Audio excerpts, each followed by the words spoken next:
আদ্দিন হাসপাতালে ৬ নবজাতকের মৃত্যুর ঘটনায় সন্তানহারা সব মায়ের সঙ্গে কথা বলবে তদন্ত কমিটি। আর এ কারণেই তদন্ত প্রতিবেদন জমা দেওয়ার সময় আগামী ৩ জুন পর্যন্ত বাড়ানো হয়েছে। সকালে স্বাস্থ্য অধিদপ্তরের সাংবাদিকদের এই তথ্য জানিয়েছেন স্বাস্থ্যমন্ত্রী। সেই সাথে তিনি হুঁশিয়ারি দিয়েছেন, তদন্তে কোনো ধরনের অবহেলা ধরা পড়লে সেক্ষেত্রে কঠোর ব্যবস্থা নেওয়া হবে। বিস্তারিত জানাচ্ছেন মহিম নিজাম। মগবাজারের আদ্দিন হাসপাতালে গত ২৭ মে ৬ নবজাতকের মৃত্যুর ঘটনায় দেশ জুড়ে সৃষ্টি হয় আলোচনা ও সমালোচনা। নবজাতক ওয়ার্ডের একসাথে এতগুলো শিশুর মৃত্যুর ঘটনায় দুটি তদন্ত কমিটি গঠন করা হয়। ঘটনার সুষ্ঠু তদন্তে কমিটি আরও কিছু সময় চেয়েছে। শনিবার সকালে মহাখালী স্বাস্থ্য অধিদপ্তরে সাংবাদিকদের সঙ্গে কথা বলেন স্বাস্থ্যমন্ত্রী সর্দার সাখাওয়াত হোসেন। জানান, তদন্ত কমিটির আবেদনের প্রেক্ষিতে আগামী ৩ দিন পর্যন্ত সময় বাড়ানো হয়েছে। একটা জিনিস আমাদের বাকি আছে, মায়েদের স্টেটমেন্ট নেওয়াটা খুবই প্রয়োজন।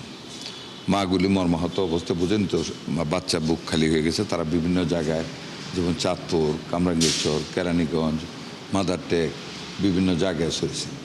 ওই মহিলাগুলির সাথে আমরা যোগাযোগ করার চেষ্টা করেছি। ওনাদেরকে আনতে আরও 2 দিন সময় লাগবে। সবাই বিভিন্নভাবে মানসিকভাবে একেবারে ভেঙে পড়েছে। মাগুলির সাথে ওই তখনকার পরিস্থিতিটা ওনাদের কাছ থেকে একটা স্টেটমেন্ট দিতে হবে।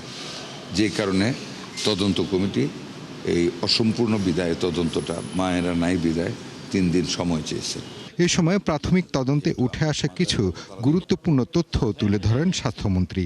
তিনি জানান, হাসপাতালের পোস্ট অপারেটিভ ওয়ার্ডে ভেন্টিলেশন ব্যবস্থা পর্যাপ্ত ছিল না। এছাড়া এক মায়ের অনুরোধে সংশ্লিষ্ট ওয়ার্ডে প্রায় 2 ঘন্টা শীতাতপ নিয়ন্ত্রণ ব্যবস্থা বা এসি বন্ধ রাখা হয়েছিল বলে প্রাথমিক তদন্তে উঠে আসে। ওখানে এসি বন্ধ ছিল, বিষয়টা বারবার উল্লেখ আসছে। এসি বন্ধ ছিল, এসি বন্ধ ছিল। কয় ঘন্টা ছিল বন্ধ? 2 ঘন্টার জন্য। একটা মায়ের রিকোয়েস্টে 2টা থেকে 4টা পর্যন্ত এসিটা বন্ধ ছিল। ঘরে কোনো ভেন্টিলেশন সিস্টেম ছিল না। কথাগুলি এসে সবই আমি রিপোর্টে দেখেছি, পয়েন্ট যেগুলি অবজার্ভ করা হয়েছে দেখেছি। ওয়ানলি ল্যাকিং মায়েদের স্টেটমেন্টটা। মায়েদের স্টেটমেন্টটা পাইলে we can reach at the conclusion, এবং আমরা আপনাদের মোকাবেলা হব বলে দেবো ইনশাল্লাহ। তবে কোনো ছাড় দেওয়া হবে না। মন্ত্রী আরও বলেন, আদ্দিন হাসপাতালটির চিকিৎসা সেবা ও ব্যবস্থাপনার বিভিন্ন দিক খতিয়ে দেখা হচ্ছে। তদন্তে কোনো ধরনের অবহেলা বা গাফিলতির প্রমাণ পাওয়া গেলে দায়ীদের বিরুদ্ধে কঠোর ব্যবস্থা নেওয়া হবে এবং কাউকেই ছাড় দেওয়া হবে না বলে জানান স্বাস্থ্যমন্ত্রী। আসবে মহিম মিজান, ৭১, ঢাকা।